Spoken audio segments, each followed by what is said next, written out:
itu dimarah, dimaki, dibully, terima aja, kemudian bertasbih. Karena memang mungkin yang itulah Allah memberikan rezeki kepada kita itu melalui jalan itu. Kenapa? Itu loh. Kenapa istilahnya? Karena memang umpamanya kalau bersedekah belum bisa banyak. Kalau mau bersedekah malu. Karena apa? Kalau bersedekah malu ya bersedekah sedikit, tapi malunya kenapa? Diontang-anting itu siapa? Disuruh ke sana kemari yang belum tetap itu kan mau bersedekah pun nggak bisa seperti teman-teman yang eksis. Maksud saya seperti itu. Sehingga titiknya kalau memang dimarah, nah itu jalan rezeki kalau saya. Makanya bertasbih lah. Nah ini bisa aja Mas Ahmad waktu itu ya memang mau apa, mau yang enggak, marah sekali enggak, jengkel iyalah, namanya orang kan jengkel tetap punya ya. Tapi kalau pada saat Mas Ahmad kecil itu ya belum paham, ya jengkel, tapi tidak dalam bentuk marah yang menggebu kuat sekali. Nah mungkin dari situ, mungkin juga dari ibadah-ibadah yang dilakukan yang alhamdulillah seumurnya, tapi tidak dalam bentuk marah yang menggebu kuat sekali. Nah mungkin dari situ, mungkin juga dari ibadah-ibadah yang dilakukan yang alhamdulillah seumurnya Mas Ahmad ini bisa istiqomah lah dengan ibadah yang dilakukan. Ini mungkin menurut saya ya, karena tidak pasti semua Allah itu mau memberikan kabulnya doa lewat mana itu memang kita tidak akan pernah tahu. Jadi kemungkinan inilah maksud saya adalah kalau itu mengenai orang muslim, jalankan yang seperti itu. Kalau tiba-tiba dimaki orang, terima dengan lapang dada, maksud saya gitu. Kalau masih bisa sholat, sholatlah. Kalau masih bisa baca Quran, bacalah. Kalau masih bisa menyimpan keburukan saudaranya, simpanlah. Kalau masih punya kekuatan untuk tidak menceritakan keburukan yang tidak dilakukan oleh saudaranya, simpanlah, jangan cerita. Nah, itu kan sebenarnya jalan-jalan Allah yang nanti Allah itu akan memberikannya. Salah satunya bisa. Karena selama ini, ayo kita mulai berpikir, apakah ada seseorang seperti Mas Ahmad ini bisa berubah?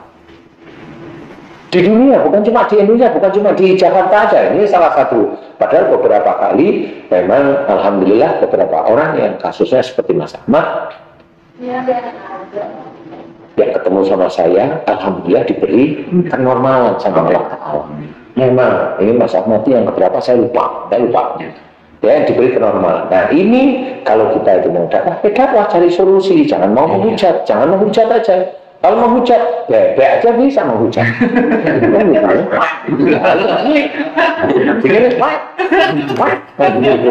Janganlah. Kita seorang muslim diberi oleh Allah Ta'ala otak berpikir. Katanya berpikirlah kan gitu. Nah, bisa aja orang-orang muslim-muslim yang lain itu mirip loh seperti Mas Ahmad. Umpama orang yang dia kan di sekolahnya dulu itu kan laki-laki ketemu laki-laki, jadi kalau atas sama laki gitu. Jadi bisa itu sahabat itu muncul karena memang dia mencoba untuk tidak dengan perempuan, sahabat itu muncul. Bisa aja itu beredar di kalangan kita loh Mas Kiki. Beredar di kalangan kita dengan berpeci atau berpeci haji atau saya nggak tahu juga ya. Tidak hanya sejak kecil loh, tidak hanya sejak kecil ya. Iya, itu lingkungan sama nafsu bisa. Kalau dia itu di asrama melihat itu kok mulus ya kali. Itu kali, yang namanya orang kan begitu-begitu ya. Akhirnya kan sini pada waktu itu dia nggak boleh, itu salah. Kemudian masuklah jin.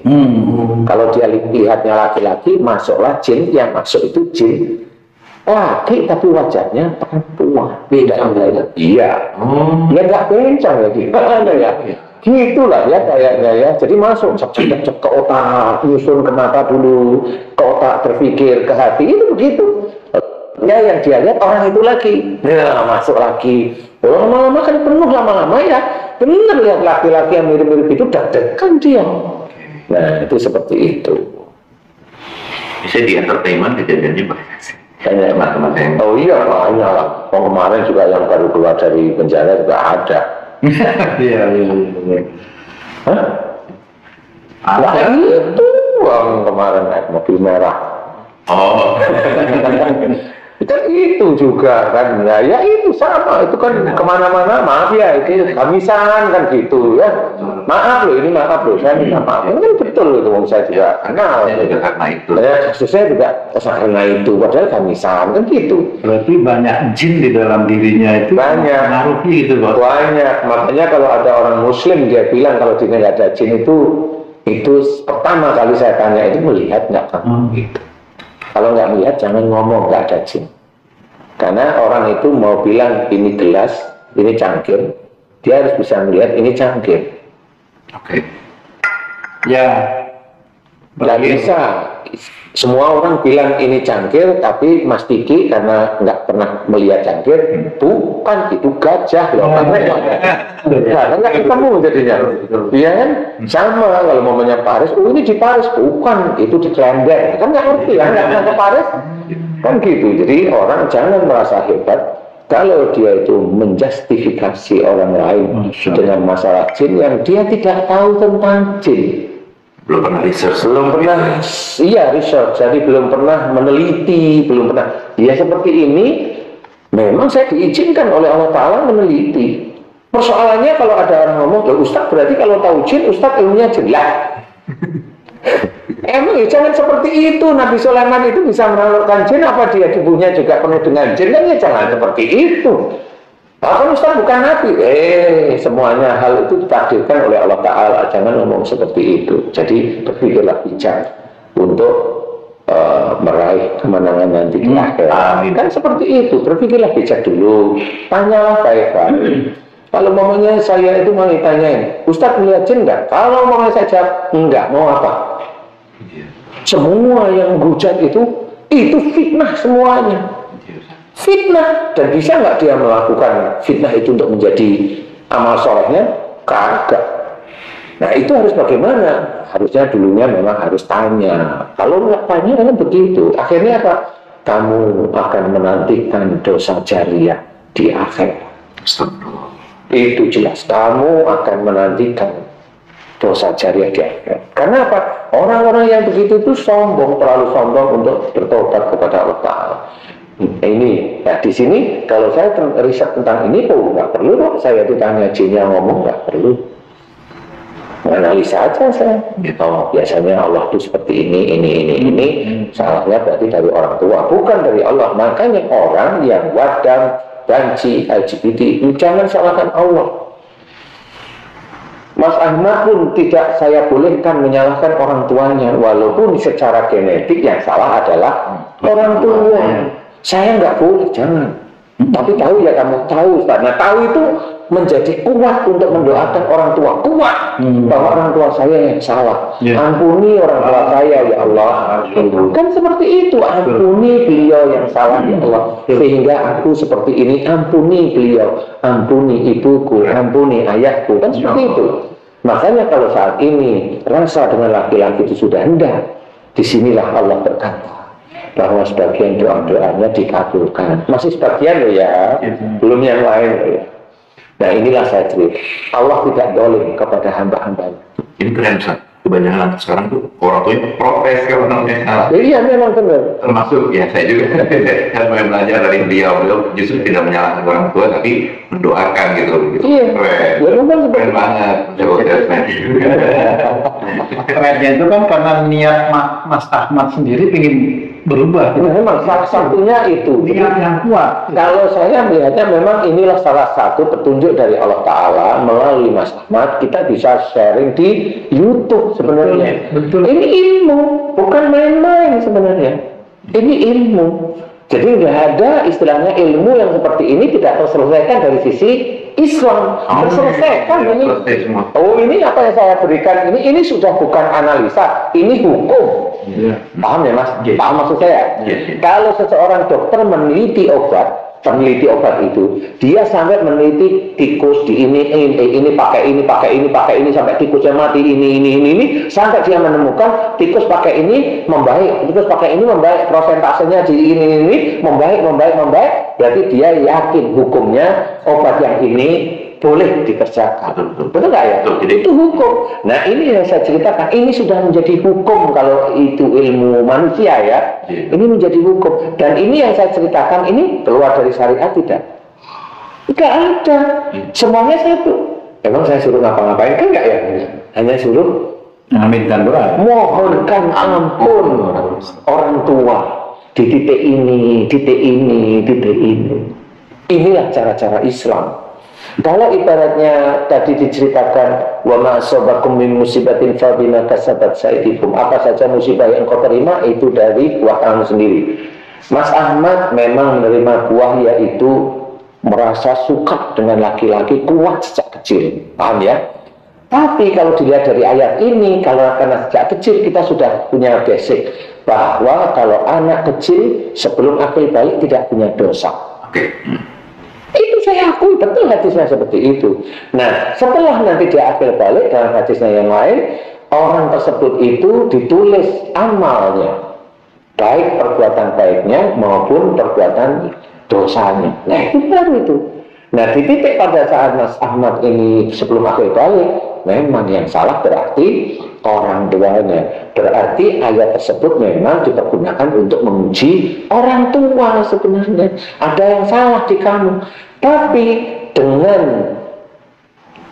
kedewasaannya Mas Ahmad walaupun belum dewasa, dengan bijaknya Mas Ahmad mencoba mencari jalan keluarnya atas izin Allah, mencari solusi, ketemu dengan saya, akhirnya paham karena Mas Ahmad barangkali sudah banyak melihat video YouTube dari banyak para ustadz, kemudian kayaknya yang tertarik dengan ini kayaknya gitu ya. Nah, karena memang harus di Islam itu solusi dari segala masalah. Jadi bukan menghujat dari sesuatu hal. Kan begitu. Kebanyakan kan kita itu, orang-orang itu kan menghujat. Bukan mencari solusinya. Menyakiti hati. Ya, jangan, padahal tidak boleh kan gitu ya. Nah, kalau Mas Ahmad ini mencoba mencari solusi yaitu dengan mendoakan orang tuanya. Dan doa itu betul-betul dilakukan, belajar untuk istiqomah. Enggak cuma doanya, ya ibadahnya, ya amal soleh. Walaupun belum begitu banyak barangkali dengan Mas Ahmad yang tidak begitu banyak salah dan dosa, malah kebanyakan itu yang diambil oleh Allah Ta'ala. Sehingga sebagian dari jin ini mulai dikeluarkan oleh Allah Ta'ala. Kalau ini dibaca macam-macam, ya nggak bisa. Nggak bisa, karena banyak yang sudah mencoba di ini, ya nggak bisa. Wong jin kok ketemu jin? Ya nggak bisa. Ya jin itu harus dikeluarkan sehingga dia benar-benar, oh iya saya yang sama laki-laki si ganda Ustaz, cuma melihat masih agak terngiang, masih ingat, oh nggak usah begitu. Mas Kiki aja juga kadang-kadang kemarin siapa yang itu, ya itu normal aja lah. Tapi kan nggak ada keinginan untuk ngejar, ya betul. Kan gitu, masih ada tidak sekuat dulu atau tidak, memang tidak dikejar. Kalau sudah nanti Mas Ahmad di titiknya memang tidak hanya ingat aja biasa, ya normal lah menurut saya ya. Tapi nanti penyelesaiannya insya Allah nanti di sini, memori semua, nah semuanya kan di sini. Jadi bisa aja memori ini yang paling kuat di salah satu orang tuanya Mas Ahmad. Jadi memang cara berpikirnya kuat sekali. Pada saat tersebut itu kayak kalau merendahkan, kalau ibu merendahkan suami kok enggak, yang merendahkan apa? Ngejek ya bentuknya. Apa ya? Kalau ngejek itu kok enggak berani frontal ya? Motivasi kali ya. Di sini ya. Iya, ngejek di batin ya, karena beliau tidak begini. Kalau wanita amandel dosa. Iya, amandel itu menyimpan marah memang. Iya betul kalau amandel ini. Keluarga waktu itu terus akhirnya stop. Enggak. Menyimpan marah. Memang betul. Kesel suami kayak gitu kali ya, tapi dia mendem. Dia mendem. Ya. Kayak unek-unek juga gitu. Sehingga ya yang itu yang dipikirkan, kalau saya mikirnya malah kayak laki-laki kok, malah kayak perempuan bisanya cuma marah aja kayak gitu. Jadi ya ngecek tapi bentukannya diem, sehingga menyimpan marah. Nah, di antara itu ada doa-doa yang berhubungan dengan suami yang sebenarnya juga tidak boleh. Jadi wanita ngomong seperti itu kepada suami juga tidak boleh. Harusnya wanita tersebut itu bertasbih aja cukup lah ya. Kalau memang mau membantu di keluarga dengan bekerja siapapun atas izin suami mengizinkan, kerjalah apa-apa. Saya sih seperti itu ya. Tapi jangan merendahkan suami. Nah, kasusnya nanti seperti ini. Nah, yang LGBT yang lain itu ya mirip kasus itu insya Allah. Sama seperti pusing dari mana? Dari suuzon. Kalau ringan begitu. Tinggal pusingnya mana? Depan. Kamu ada masalah yang kamu pikirin, nggak ketemu solusinya. Kalau saya begitu, itu depan. Kalau tengah, kamu ada masalah, kamu mikirin sampai di rumah, besoknya kamu mikirin, tapi nggak ketemu solusinya. Dia pastinya, insya Allah betul. Kalau belakang jengkel. Dikit-dikit jengkel. Iya jengkel, ini mendem. Jengkel, nanti dikit-dikit jengkel. Emang kamu? Oh enggak. Aku tanya ya. Oh ya tanya, bagus berarti. Tapi emang betul. Jadi rata ya. Cepat jengkel. Rata-rata jengkel. Nanti kan di sini itu kan nanti ke bawah. Sakitnya dari mulai atas ke bawah sampai ke arah tulang ekor. Nah ini nanti urusannya jengkel di dalam keluarga. Kalau sampai ke bawah ini bisa dengan pasangannya, bisa juga dengan orang tua yang menyebabkan sakit HNP, saraf terjepit seperti itu. Jadi orang selama ini hanya melihat dari sisi kedokteran, boleh sih. Tapi kalau saya menjawab dari sisi syariat, saya jawab karena apa? Semua penyakit itu insya Allah berhubungan dengan perilaku manusia itu sendiri yang keluar dari jalur contoh baik dari Rasul. Itu kuncinya. Contoh baik dari Rasul yang dia ingkari. Nah, makanya sesuatu hasanah dari Rasul itu, contoh yang baik dari Rasul itu harus kita contoh. Jadi tidak hanya cuma mengucap Masya Allah aja. Kita harus mencontoh benar. Ini kasus seperti Mas Ahmad ini benar-benar ada di lingkungan kita. Ini mohon maaf, kadang-kadang saya tidak mau menyelesaikan persoalan saya dosen. Ya ujiannya nggak lulus.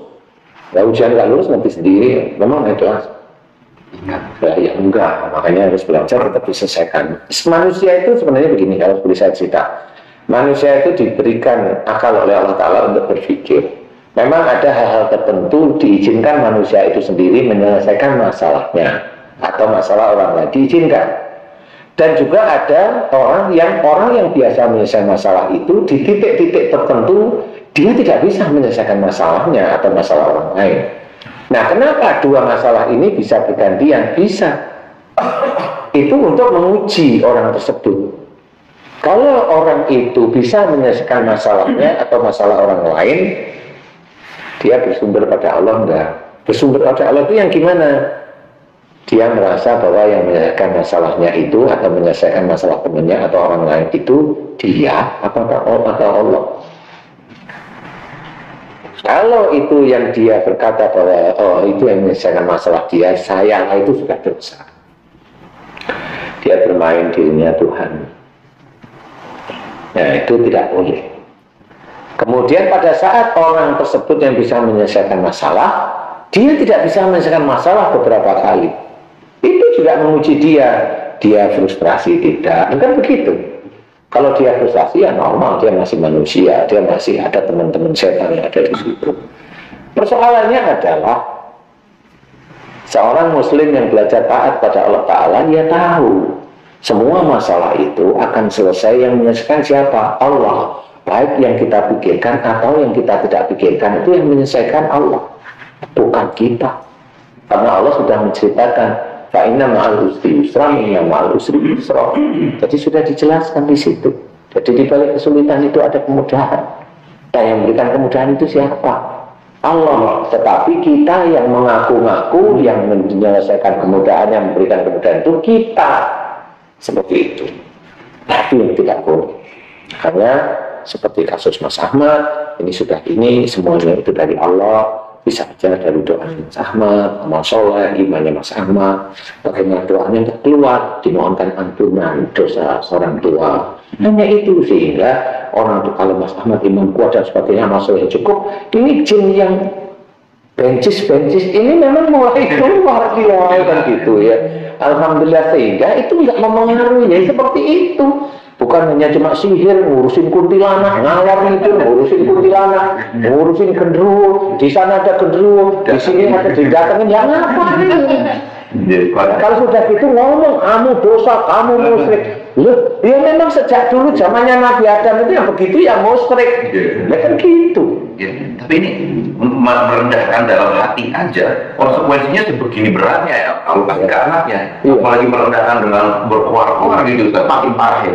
Ya, ya paling nggak masuk surga. Maksudnya jadi kan kebentisannya itu loh. Loh enggak, kalau Mas Kiki tadi lain. Mamanya kan maksudnya. Oh, kalau dari sisi ini, dalam hati dari dalam hati aja seperti ini. Apalagi kalau yang Dia merendahkan, benar-benar. ya itu tadi nggak masuk surga. Tapi yang begini aja belum tentu orang tuanya kalau dikasih masukan ini nggak bisa kok nyelesain.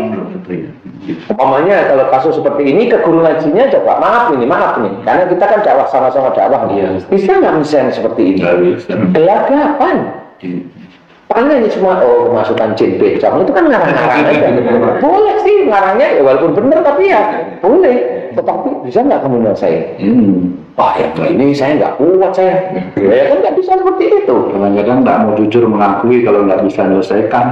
Persoalannya karena banyak juga orang itu hanya memberikan ilmunya agama. Itu nggak tahu. Kadang-kadang dia tidak menjalankan. Nah, sebenarnya kalau seseorang berdakwah dia menjalankan beneran di segala titik, Allah itu memberikan hidayah kok.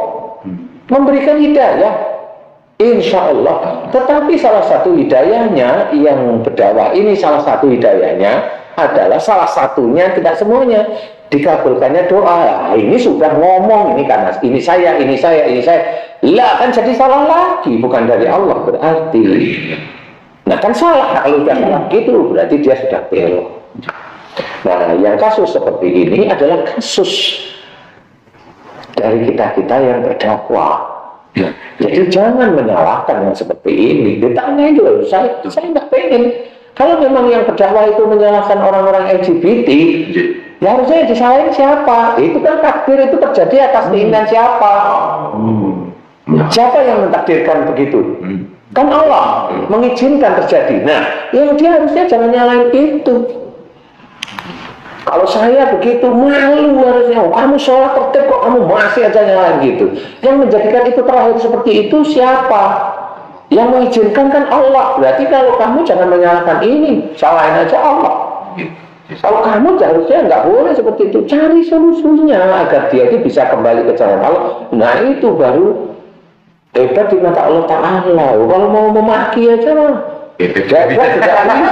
Lah iya. Coba ya. Bebek itu kalau kamu sholat mau pek. Nah gitu. Asal ngomong ya. Nah inilah yang harus kita ketahui bahwa sebagai seorang muslim kalau ada masalah itu dicari solusi, jangan menghujat. Orang muslim yang menghujat saudaranya yang lain itu tetap dosa dia. Tidak bisa. Apalagi dia tidak punya dalil yang jelas untuk menyalahkan saudaranya itu. Nah, semua orang yang mengikuti yang begitu-begitu, dia akan menjadi gerbong besok di akhir. Gerbongnya dia, semakin dia itu salah, semakin dia akan masuk. Kecuali orang tersebut datang kepada orang yang dimaki, datang kepada orang yang difitnah untuk meminta maaf. Meminta maaf itu juga tidak menghilangkan yang lain-lainnya, masih aja menceritakan sesuatu yang tidak dikerjakan oleh saudaranya sebenarnya kan seperti itu. Nah, kalau begini kan solusi.